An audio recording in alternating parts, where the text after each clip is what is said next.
आज जो चैप्टर हम लोग स्टार्ट करने वाले हैं नाइट्रिक एसिड।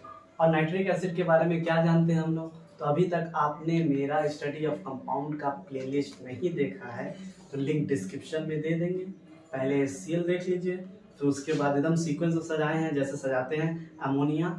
आज देखने वाले हम लोग क्या, बोलो बोलो, नाइट्रिक एसिड। और नाइट्रिक एसिड के बारे में सबसे इंपॉर्टेंट पॉइंट क्या है कि अगर प्योर नाइट्रिक एसिड हुआ, सिलेबस में आपका जो भी बात बोल रहे हैं वो सब सिलेबस में, ठीक है। तो जो नाइट्रिक एसिड है वो nitric acid, pure nitric acid कैसा होता है, बैकग्राउंड में दिख रहा होगा, कलरलेस होता है। पर इसी को लैब मेथड, अगर आप जाके लैब में बनाए नाइट्रिक एसिड को तो पता चलेगा आपको नाइट्रिक एसिड येलो कलर दे रहा है। तो यार, तो ऐसा क्या हो गया नाइट्रिक एसिड में जो येलो कलर दे रहा है? जनरली नाइट्रिक एसिड को थोड़ा सा हीट देने पे टूट जाता है और नाइट्रोजन डाइऑक्साइड में कन्वर्ट हो जाता है, ठीक है। इसीलिए कैसा कलर देता है? Yellow colour. तो प्योर नाइट्रोजन कैसा होता है? कलरलेस। लैब वाला नाइट्रोजन कैसा होता है? Yellow colour. 2 पॉइंट कंप्लीट हुआ। तीसरा पॉइंट क्या है भैया? तो nitric acid strong oxidising agent है, जहां जाता है सबको ऑक्सीजन देते फिरता है, खासकर मेटल को। मेटल के लेयर पे ऑक्सीजन का पूरा ऑक्सीजन का लेयर जमा देगा और उसको हाईली कोरोसिव कर देगा। अगर रस्टिंग ऑफ आयरन आप लोगों ने देखा होगा तो रस्टिंग ऑफ आयरन होता है क्या? धीरे धीरे धीरे धीरे सालों साल ऑक्सीजन का लेयर लगता है। तो उसी पे किसी लोहे पे, किसी आयरन पे आप नाइट्रिक एसिड डाल के देखिए, अभी जस्ट देखिए मेरे बैकग्राउंड में चल रहा होगा, पूरे नाइट्रिक एसिड को डिसॉल्व कर देगा। इसके अलावा फिर वही क्वेश्चन, लैब मेथड कैसे होता है और लार्ज स्केल पे नाइट्रिक एसिड कैसे बनेगा? क्या हैबर प्रोसेस से बनेगा? नहीं, ऑसवाल्ड प्रोसेस से बनेगा नाइट्रिक एसिड। किससे बनेगा? ऑसवाल्ड प्रोसेस, ठीक है। इसके अलावा और क्या है? ब्राउन रिंग टेस्ट, सिलेबस का सबसे इंपॉर्टेंट। ब्राउन रिंग टेस्ट क्या होता है? एक टेस्ट ट्यूब लीजिए, उस टेस्ट ट्यूब में क्या कीजिए? नाइट्रिक एसिड डालिए, डाल दिए भैया नाइट्रिक एसिड, और एक सॉल्ट यूज कीजिए। कौन सा सॉल्ट? आयरन का सल्फेट सॉल्ट, इसीलिए इसका नाम क्या पड़ा? FeSO4, ferrous sulphate. Ferrous sulphate को लीजिए, नाइट्रिक एसिड को लीजिए और थोड़ा सा कंसंट्रेटेड H2SO4 डाल दीजिए और स्टेरिंग कर दीजिए। अगर आप देख रहे होंगे बैकग्राउंड में तो आपको देखने क्या मिलेगा कि ब्राउन रिंग टेस्ट ट्यूब के अंदर बन गया कि दोनों को सेपरेट कर दिया, नाइट्रिक एसिड को अलग और फेरस सल्फेट को अलग, और बीच में एक रिंग बना लिया। इसीलिए इस रिंग का क्या नाम पड़ा? ब्राउन कलर का दिखता है, इसलिए इसका नाम पड़ा ब्राउन रिंग टेस्ट। कौन शो करता है? Nitric acid. किस इंडस्ट्रियल प्रोडक्शन किससे होता है? ऑसवाल्ड प्रोसेस से होता है। प्योर नाइट्रिक एसिड कैसा होता है? कलरलेस होता है। और लैब में कैसा होता है? Yellow colour. Why it is yellow colour? Easily टूट जाता है, इजिली डिकम्पोज हो जाता है, नाइट्रोजन डाइऑक्साइड फॉर्म करता है, इसलिए कलर कैसा दिखता है? येलो कलर दिखता है। इसके अलावा और भी इंपॉर्टेंट कुछ क्वेश्चन है, बोलिए क्या? तो मनी हिस्ट के अगर आप फैन होंगे तो आप जानते होंगे क्या, 90 टन सोना बैंक ऑफ स्पेन से चोरी किया जाता है। आपको कैसे पता चला? सबको पता है ये बात। और उस सोने को क्या किया जाता है? एक पार्टिकल के फॉर्म में चेंज किया जाता है। और ये बात आपको पता है, प्लैटिनम और गोल्ड को इजीली डिसॉल्व नहीं किया जा सकता है। कोई भी एसिड, नाइट्रिक एसिड है, इसको डिसॉल्व नहीं कर सकता। हम H2SO4 के पास गए, बोले डिसॉल्व कर दो, नहीं कर पा रहा। HCl के पास गए, गोल्ड को लेकर डाले, डिसॉल्व कर दो, नहीं कर पा रहा। Nitric acid strong oxidising agent है ना, तो इसके पास भी गए, बोले डिसॉल्व कर दो, तब तो चोरी कर पाएंगे। छोटा छोटा पार्टिकल जो बना था, 90 टन सोना बैंक ऑफ स्पेन का, इतना बड़ा सोना को तो लेके जा नहीं सकते हैं कहीं, तो उसको मोती के फॉर्म में जो चेंज किया था, ये हुआ था एक्वा रिजिया से। एक सॉल्यूशन होता है जो गोल्ड और प्लैटिनम को डिसॉल्व कर सकता है। जब नाइट्रिक एसिड 1 वॉल्यूम में, और बोलो मेरे साथ क्या, HCl 3 वॉल्यूम में यूज करेंगे तो एक सॉल्यूशन बन जाएगा जिसको बोलते हैं एक्वा रिजिया, शाही पानी। और ये शाही पानी करेगा क्या? पूरे सोना को डिसॉल्व कर देगा। यकीन नहीं हो रहा तो वीडियो देखिए, जो बैंक ऑफ स्पेन में हुआ था। ये बात हमको मालूम था और आप लोग को भी पता चल गया। चलिए देखते हैं एकदम क्रिस्टल क्लियर कॉन्सेप्ट है नाइट्रिक एसिड।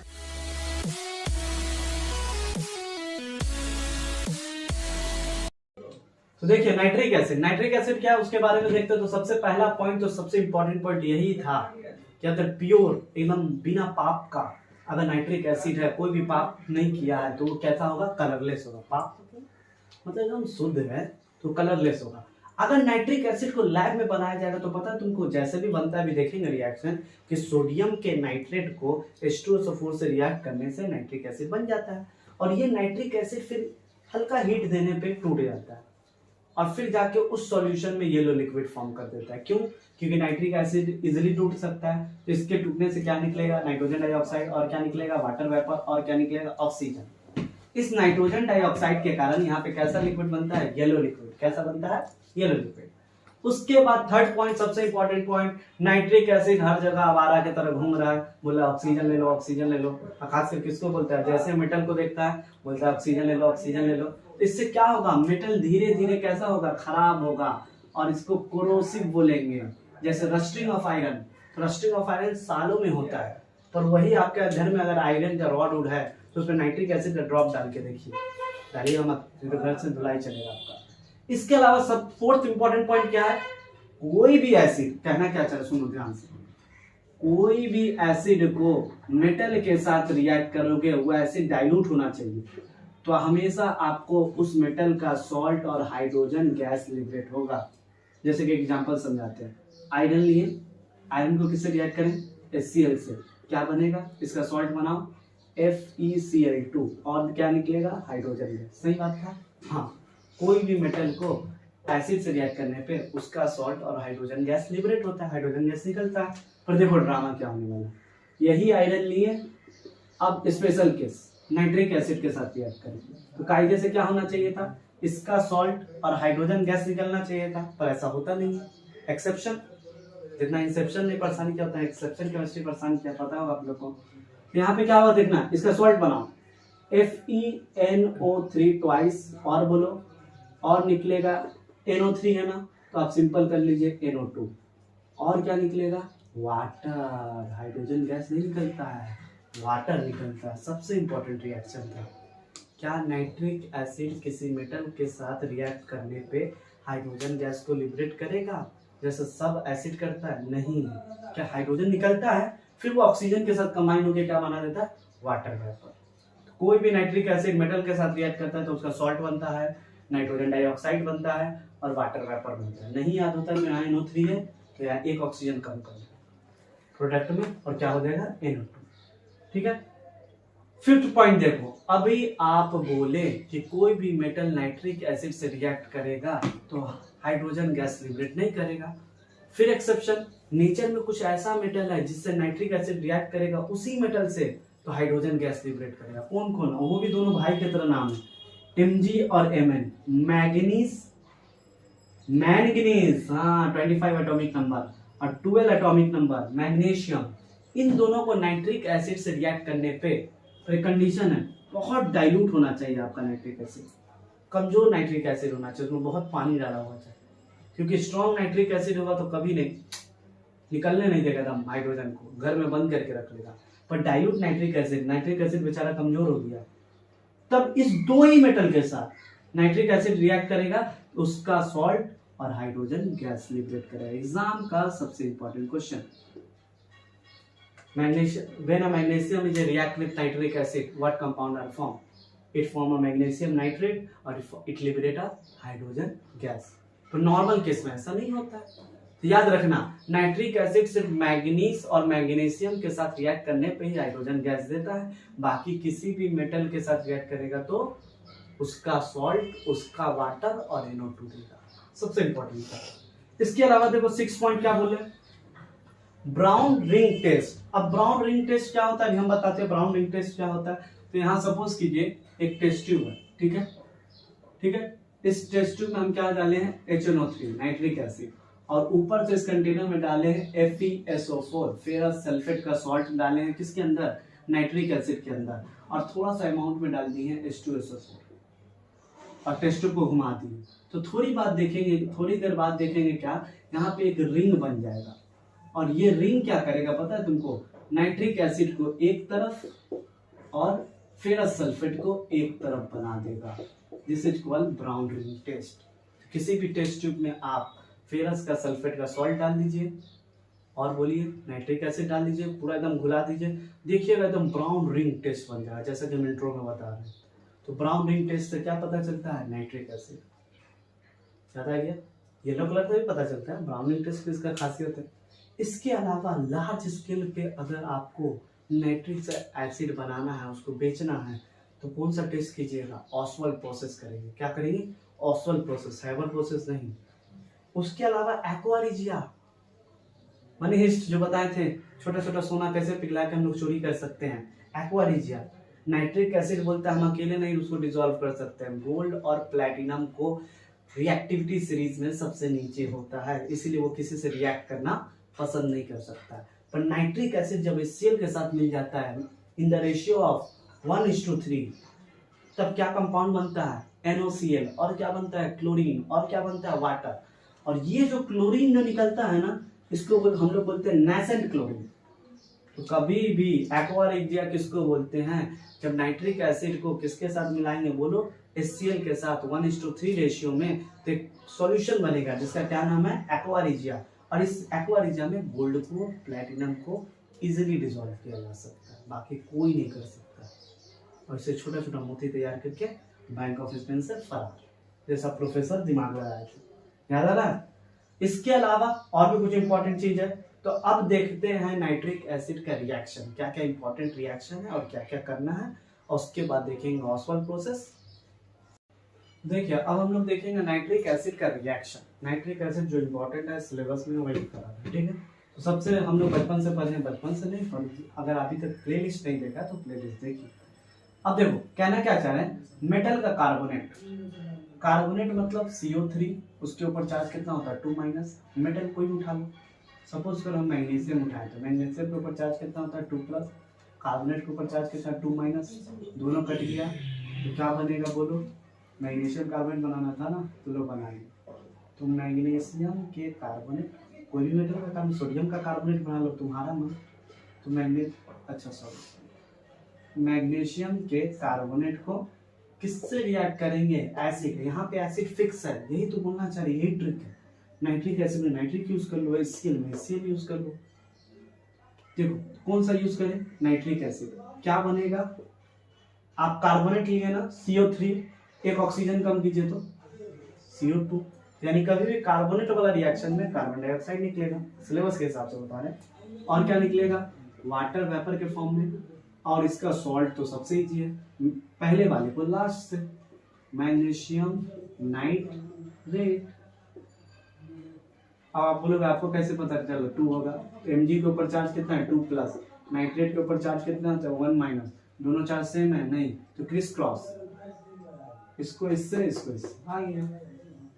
अब देखो दूसरा कराते हैं, तो कोई भी कार्बोनेट उठाओ, उसको हमेशा नाइट्रिक एसिड से रिएक्ट करोगे तो हमेशा कार्बन डाइऑक्साइड, हमेशा वाटर, हमेशा उस मेटल का सॉल्ट बनेगा, ठीक है। अब देखो मेटल का सल्फाइड, फिर हम मैग्नीशियम ही उठाएंगे समझने के लिए। मैग्नीशियम के ऊपर चार्ज कितना है, 2+, SO3 मतलब सल्फाइड, चार्ज कितना है, 2-, चार्ज तो सेम है, सेम चार्ज कट जाता है, काट दिए तो क्या बना, MgSO3, मैग्नीशियम सल्फाइड बना लिए। किससे रिएक्ट करना है, एसिड से, कौन सा एसिड यूज करेंगे, HNO3, नाइट्रिक एसिड। अब हम जानते हैं SO3 यूज किया तो एक ऑक्सीजन कम करो, SO2, CO3 था, एक ऑक्सीजन कम करो तो CO2, सल्फर डाइऑक्साइड, और क्या बनेगा, पानी तो बनना है वाटर के फॉर्म में, और सॉल्ट पहले वाले को लास्ट से, फिर वही कॉन्सेप्ट, MgNO3 कैसे बना पता है। तो हमेशा कार्बोनेट वाले रिएक्शन में कार्बन डाइऑक्साइड, वाटर, उसका सॉल्ट बनता है। हमेशा सल्फाइड वाले रिएक्शन में जब नाइट्रिक एसिड को यूज करते हैं तो सल्फर डाइऑक्साइड रटने का जरूरत नहीं, वाटर वेपर और उसका सॉल्ट बनता है। अब देखो न्यूट्रलाइजेशन रिएक्शन, बचपन से नहीं सॉरी फिर वही बात, एसिड और बेस में रिएक्ट करते हैं तो वाटर और सॉल्ट बनता है। तो चलो एक एसिड लेते हैं, एक एसिड कोई नहीं ले सकते, चैप्टर जो पढ़ रहे हैं वही लेंगे, अलग बात है, HNO3 ले लिए। चलो एक बेस लेते हैं, हम मैग्नीशियम लेंगे, मेरा फेवरेट है, MgOH होल ट्वाइस। ये कैसे पता चला आपको OH होगा, तो ये भी तो आप जानते हैं यार, Mg के ऊपर होता है 2 चार्ज, OH के ऊपर होता है 1 चार्ज, दोनों चार्ज तो सेम नहीं है तो काटेंगे कैसे, इसको इससे, इसको इससे, आगे Mg को 1 से इंटू किया, इसको OH को ऐसे लिख सकते हैं। अब नाइट्रिक एसिड को मैग्नीशियम हाइड्रोक्साइड रिएक्ट करने पे क्या बनता है, वाटर, और इसका सॉल्ट नहीं बनाने आएगा, MgNO3 बना लिए। बचपन से पढ़े हैं ये रिएक्शन, कभी भी ऐसा करेंगे, एक ऐसा करें क्या, और नहीं समझ में आ रहा है क्या, देखो ध्यान से, HNO3 लिए और इस बार हम बोल रहे हैं सोडियम हाइड्रोक्साइड लेंगे, ले लिए, क्या बनेगा, वाटर, क्या बनेगा, इसका सॉल्ट, Na हो गया, खत्म कहानी। कितना रिएक्शन करोगे, खाली नाइट्रिक एसिड लो और इसके बेस को चेंज करते जाओ, हमेशा वाटर वेपर बनेगा, हमेशा सेकंड वाले को सेकंड से करके सॉल्ट बना लेना। अब देखो सबसे इंपॉर्टेंट एग्जाम का question, strong oxidising agent nitric acid, पक्का एग्जाम का क्वेश्चन रहेगा। या हम इसका एक शॉर्ट ट्रिक से पूरे स्टडी ऑफ कंपाउंड का 1 घंटा का वीडियो बनाएंगे, वहीं से क्वेश्चन आएगा। ये वन शॉट है तैयार करने के लिए, बेस कंप्लीट करने के लिए। अब स्ट्रॉन्ग ऑक्सीडाइजिंग एजेंट क्या होता है, तो कभी भी कार्बन को अगर नाइट्रिक एसिड के साथ रिएक्ट करेंगे तो क्या होगा, नाइट्रिक एसिड इसको ऑक्सीजन दे देगा। सल्फर को रिएक्ट करेंगे तो nitric acid strong oxidising agent एकदम भूखा है ऑक्सीजन देने के लिए, तो ऑक्सीजन दे देगा। तो याद रखना, कभी भी कार्बन को नाइट्रिक एसिड के साथ रिएक्ट करेंगे तो हमेशा कार्बन डाइऑक्साइड, नाइट्रोजन डाइऑक्साइड और वाटर वेपर बनेगा। सल्फर के साथ रिएक्ट करेंगे नाइट्रिक एसिड को तो क्या बनेगा, सल्फ्यूरिक एसिड बनेगा, नाइट्रोजन डाइऑक्साइड बनेगा और वाटर वेपर बनेगा। तो एक चीज देखिए आप, क्या स्ट्रॉन्ग ऑक्सीडाइजिंग रिएक्शन में ये चेंज नहीं हो रहा है, तो यानी हमेशा NO3 रहेगा तो NO2 बनेगा, NO3 है तो NO2 बन रहा है, और वाटर तो रहेगा जैसा सब में है, CO3 है तो CO2 बन रहा है, SO3 है तो SO2 बन रहा है, NO3 है तो क्या बन रहा है, NO2 बन रहा है। तो ये प्रोडक्ट सेम रहेगा, ये सिर्फ चेंज हो रहा है। बैलेंसिंग तो आप लोग जानते हैं, पहले मेटल को बैलेंस करो, फिर नॉन मेटल को, फिर ऑक्सीजन को, फिर हाइड्रोजन को बैलेंस कर लेना। और ना करने का मन हो तो एक और तरीका है, यहाँ 4 लिख दो, कैसे पता चला, रिएक्शन कर करके, या बैलेंस किया हुआ रिएक्शन आता है, यहाँ 6 लिख दो। अगर यहाँ 4 लिखे हो, किस में लिखो, नाइट्रेट में ना, यहाँ भी 4 लिख दो नाइट्रोजन वाला। यहाँ 6 लिखे हो, किस में, नाइट्रेट में ना, यहाँ भी क्या लिख दो, 6। अब पानी हमेशा 2 मॉलिक्यूल निकलता है, हो गया। यहाँ तक समझे। सबसे इंपॉर्टेंट, किसी भी नाइट्रिक एसिड को मेटल के साथ रिएक्ट करें तो सब बात ठीक है, पर कॉपर के साथ रिएक्ट करने में गेम हो जाता है। कैसा रिएक्ट, सुनो, कभी भी कॉपर को डाइल्यूट, मतलब ऐसा नाइट्रिक एसिड जिसमें पानी बहुत है, उससे रिएक्ट कर दोगे तो उसका सॉल्ट तो बनेगा, कॉपर का नाइट्रेट तो बनेगा ही, पर हमेशा क्या निकलेगा, नाइट्रोजन नाइट्रिक ऑक्साइड निकलेगा। पर कॉपर को जब कंसंट्रेटेड नाइट्रिक एसिड के साथ रिएक्ट करोगे, हार्ड नाइट्रिक एसिड के साथ रिएक्ट करोगे, अभी भी सॉल्ट बन रहा है, पर देखो बाई प्रोडक्ट में थोड़ा फर्क है। तो कभी भी कॉपर को डाइल्यूट के साथ रिएक्ट करेंगे तो नाइट्रिक ऑक्साइड बनेगा, कभी भी कॉपर को कंसंट्रेट के साथ रिएक्ट करेंगे तो नाइट्रोजन डाइऑक्साइड बनेगा। एक बार फिर से वन शॉट मारते हैं, क्या बोलना चाह रहे हैं, कोई भी मेटल का कार्बोनेट लो, नाइट्रिक एसिड के साथ रिएक्ट करो, कार्बोनेट लिए हो, कार्बन डाइऑक्साइड बनेगा और उसका सॉल्ट बनेगा, वाटर तो निकलेगा ही। सल्फाइड लिए हो, सल्फर डाइऑक्साइड बनेगा, वाटर बनेगा, उसका सॉल्ट बनेगा। न्यूट्रलाइजेशन रिएक्शन, एसिड को बेस से रिएक्ट करने पे वाटर और सॉल्ट बनता है। ऑक्सीडाइजिंग एजेंट, कार्बन को नाइट्रिक एसिड के साथ रिएक्ट करोगे तो कार्बन डाइऑक्साइड, उसका बाई प्रोडक्ट तो सेम ही रहेगा। इसके बाद कॉपर के साथ करेंगे, अगर डाइल्यूट हुआ तो नाइट्रिक ऑक्साइड, कंसंट्रेट हुआ तो नाइट्रोजन डाइऑक्साइड, सॉल्ट तो फिक्स है, देखो यहाँ फिक्स है। अब हम लोग स्टार्ट क्या करते हैं, अब हम लोग स्टार्ट करेंगे ऑस्वाल्ड प्रोसेस। नाइट्रिक एसिड को अगर इंडस्ट्रियल प्रोडक्शन कराना हुआ तो किस प्रोसेस से कराएंगे, ऑस्वाल्ड प्रोसेस। और गंदा सा डायग्राम दिख रहा होगा आप लोग को, ठीक है। तो यहाँ से देखो होता है क्या, यहाँ पे 3 इंपॉर्टेंट चैम्बर है। आप एक फैक्ट्री में जाइएगा ऑस्मोल प्रोसेस करने तो आपको 3 इंपॉर्टेंट चैम्बर मिलेगा। फर्स्ट चैम्बर को क्या बोले, कैटलिस्ट चैम्बर, सेकेंड चैम्बर को क्या बोले, ऑक्सीडाइजिंग चैम्बर, और थर्ड चैम्बर को क्या बोले, एब्जॉर्प्शन चैम्बर। एब्जॉर्ब करेगा, किसको एब्जॉर्ब करेगा, वाटर वेपर को एब्जॉर्ब करेगा। अब देखो कहानी क्या होती है, कैसे हम नाइट्रिक एसिड को इंडस्ट्री में बनाएं। तो सबसे पहले कैटलिस्ट चैम्बर आपको दिख रहा होगा, इस कैटलिस्ट चैम्बर के थ्रू हम क्या डालें, एमोनिया और एयर, कितना रेशियो, 1:10 के वॉल्यूम में अगर एमोनिया और एयर इस कैटलिस्ट चैम्बर से पास करेंगे तो क्या होगा, बैलेंसिंग के साथ क्या हो, देखो अमोनिया है, ऑक्सीजन है, कौन सा कैटलिस्ट यूज करेंगे, प्लैटिनम, तो होगा क्या, नाइट्रिक ऑक्साइड बनेगा और क्या बनेगा, वाटर वेपर।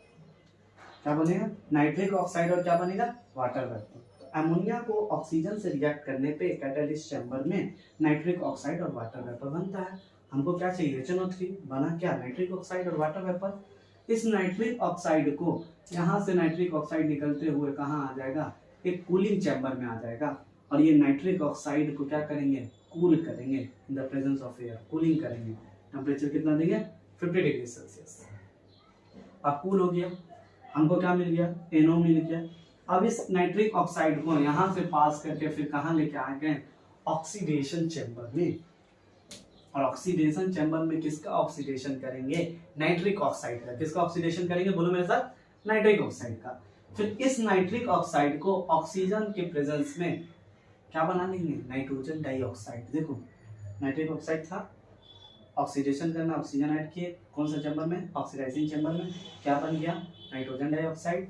अब बैलेंस किया होगा, और इस नाइट्रोजन डाइऑक्साइड को फिर किससे रिएक्ट करेंगे, ये नाइट्रोजन डाइऑक्साइड फिर देखो हुआ क्या, हुआ कुछ नहीं, सबसे पहले अमोनिया और एयर लिए तो नाइट्रिक ऑक्साइड बना। ये नाइट्रिक ऑक्साइड कहाँ है, कूलिंग चैम्बर में, फिर यहाँ से निकल के कहाँ गया नाइट्रिक ऑक्साइड, ऑक्सीडाइजिंग चैम्बर में, ऑक्सीजन लेके क्या बना लिया, नाइट्रोजन डाइऑक्साइड।